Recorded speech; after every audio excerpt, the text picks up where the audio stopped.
Պարոն Միրզյան, երբ Ադրբեջանը պնդում է իր նախապայմանները խաղաղության համաձայնագիրը ստորագրելու համար եւ հայտարարում է, որ կան բանակցություններ, ես ուզում եմ հասկանալ, ինչ հարցեր են քննարկվում, հենց այդ նախապայմանները, դրանցից հրաժարումը, թե դրանց կատարումը եւ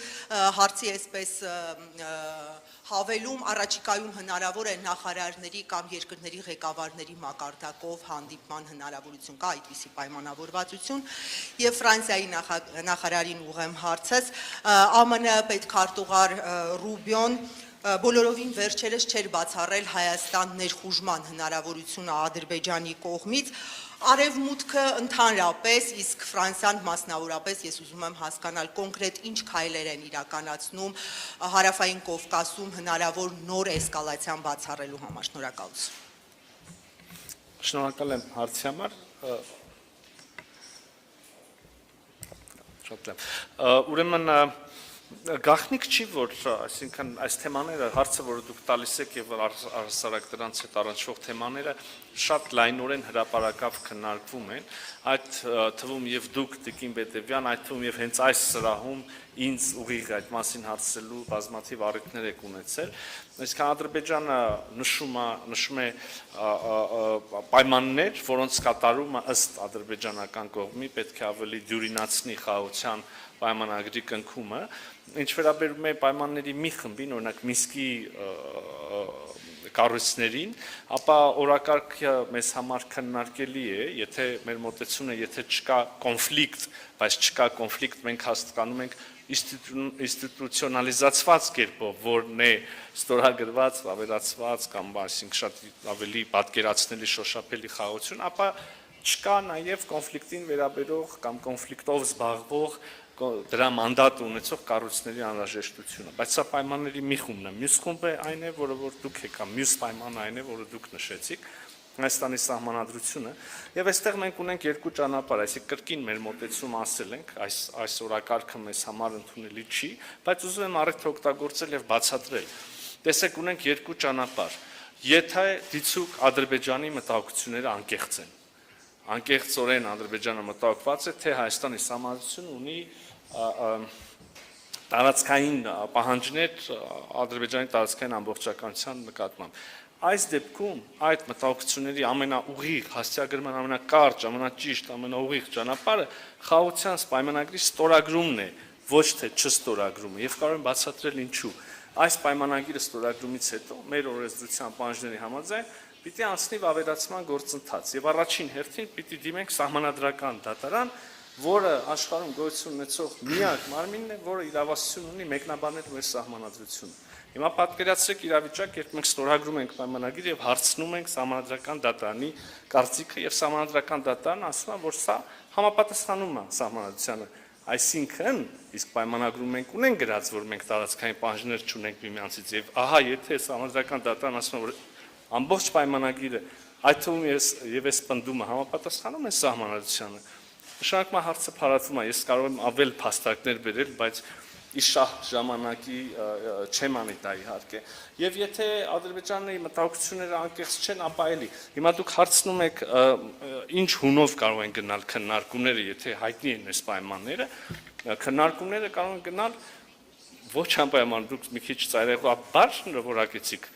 ընդունել պայմանները կամ ամբողջապես մերժել դրանք, մենք պետք է ներկայացնենք մեր փաստարկները, լսենք ադրբեջանական կողմին եւ փորձենք այնուամենայնիվ լուծում գտնել եւ հենց սա էլ ընդհանրապես որևէ հարցում բանակցությունների իմաստն են, եթե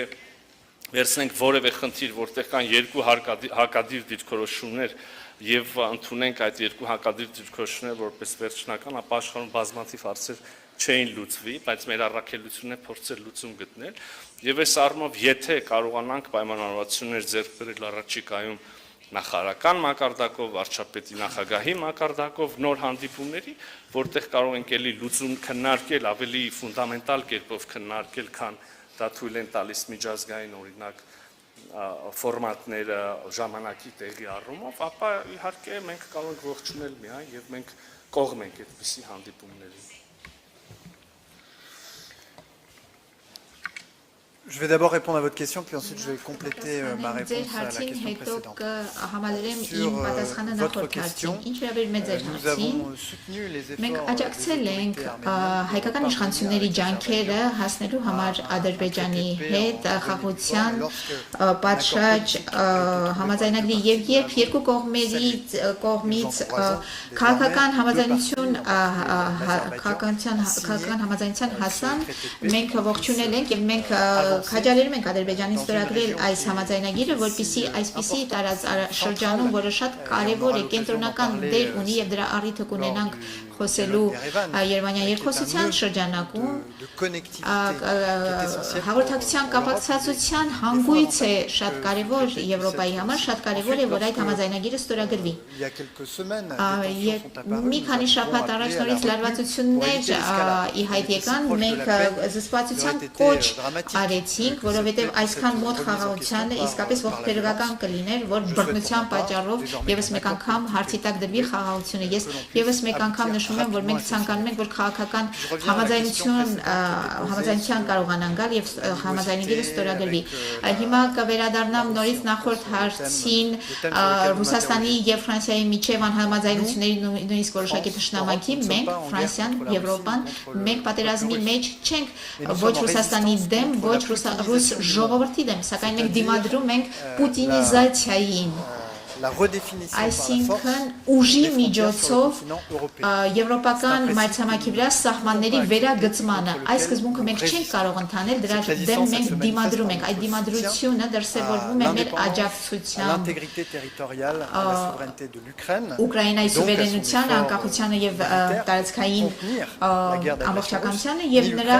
ռազմական ջանքերին զսպելու համար ռուսական ագրեսիան, այսինքն ոչ Եվրոպան, ոչ Ֆրանսիան որևէ նկարտում չունի եւ պահանջ տարածքային պահանջ չունի Ռուսաստանի նկատմամբ ընդհակառակը եւ մեր դիմադրությունը շարունակելու է դրսևորվել նաեւ գնալով ավելի ու ավելի ծանր պատժամիջոցների միջոցով,